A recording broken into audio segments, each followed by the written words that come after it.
Bayangin berada di titik hidup paling gelap, saat semua yang dulu kamu banggakan satu persatu runtuh.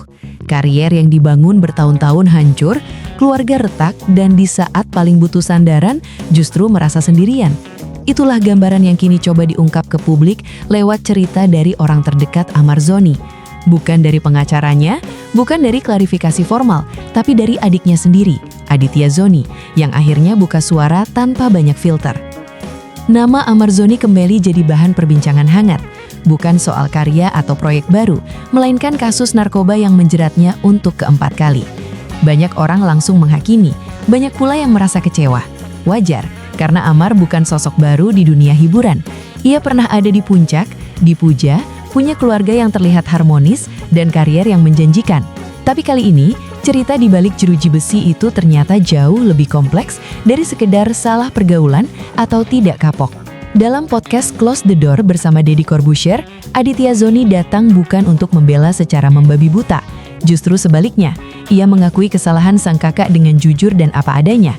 Bahkan kata-kata yang keluar dari mulutnya terdengar sangat keras. Ia tidak menutup-nutupi bahwa Amar memang berada di kondisi mental yang kacau saat penangkapan terakhir. Emosi, kesedihan, dan stres bercampur jadi satu sampai akhirnya membawa Amar kembali ke pilihan yang salah. Yang menarik, Aditya dengan tegas membantah isu yang selama ini beredar soal Amar mengedarkan narkoba di dalam rumah tahanan.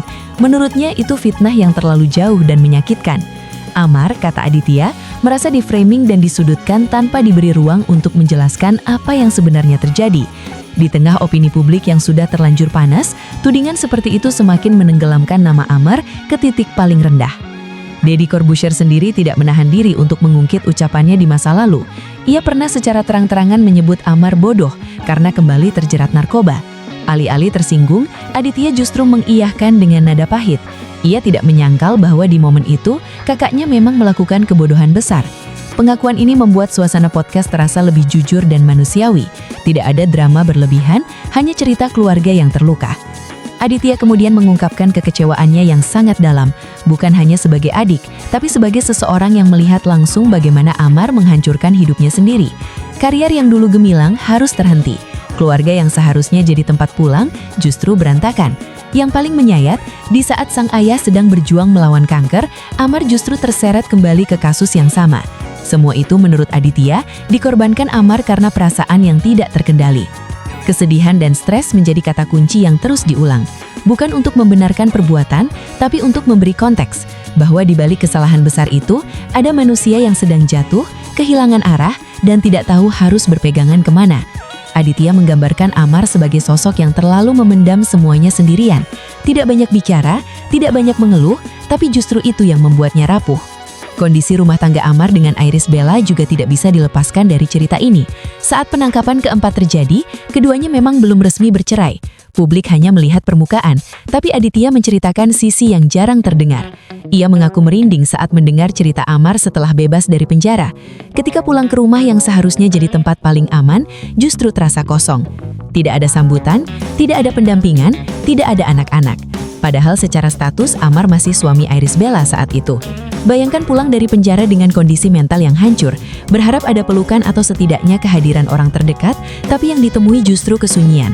Menurut Aditya, momen itu menjadi salah satu titik paling berat dalam hidup Amar. Ia datang ke rumah dengan harapan masih ada yang menunggu, masih ada yang mendukung, tapi realitanya tidak demikian. Anak-anak yang seharusnya jadi penguat mental juga tidak ada di sana. Rasa kehilangan itu, kata Aditya, sangat dalam dan membekas. Dari situlah rasa sepi dan tidak dianggap semakin menggerogoti kondisi psikologis Amar. Cerita ini bukan untuk menyalahkan satu pihak. Aditya pun tidak secara eksplisit menyudutkan Iris Bella.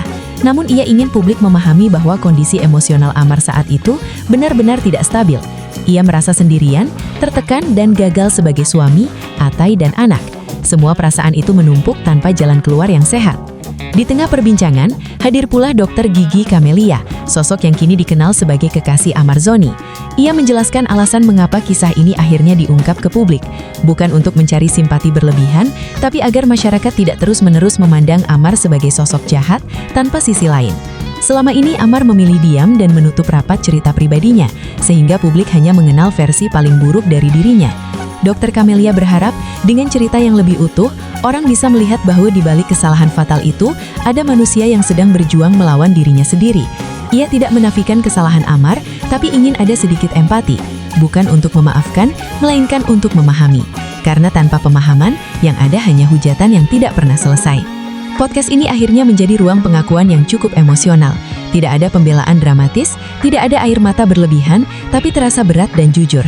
Aditya berbicara sebagai adik yang kecewa, marah, sedih, tapi tetap peduli. Ia tidak ingin kakaknya terus jatuh lebih dalam karena stigma yang tidak sepenuhnya benar. Cerita Amar Zoni hari ini adalah pengingat bahwa popularitas tidak menjamin seseorang kebal dari masalah mental. Tekanan publik, masalah keluarga, dan kesepian bisa menjadi kombinasi berbahaya jika tidak ditangani dengan baik. Kasus ini juga membuka diskusi tentang pentingnya dukungan emosional, terutama bagi mereka yang sedang berada di titik terendah hidupnya. Amar memang salah, itu tidak dibantah oleh siapapun, termasuk keluarganya sendiri. Tapi di balik kesalahan itu, ada cerita tentang kehilangan, kekecewaan, dan rasa sepi yang terlalu lama dipendam. Publik boleh menilai, boleh kecewa, tapi mungkin sudah saatnya juga melihat kisah ini dengan sudut pandang yang lebih manusiawi. Apakah Amar bisa bangkit dan benar-benar berubah? Waktu yang akan menjawab. Yang jelas, cerita dari Aditya Zoni ini membuka sisi lain yang selama ini tersembunyi. Sebuah kisah kelam di balik jeruji besi, tentang seorang aktor yang terjatuh bukan hanya karena narkoba, tapi karena luka batin yang tidak pernah sembuh sepenuhnya.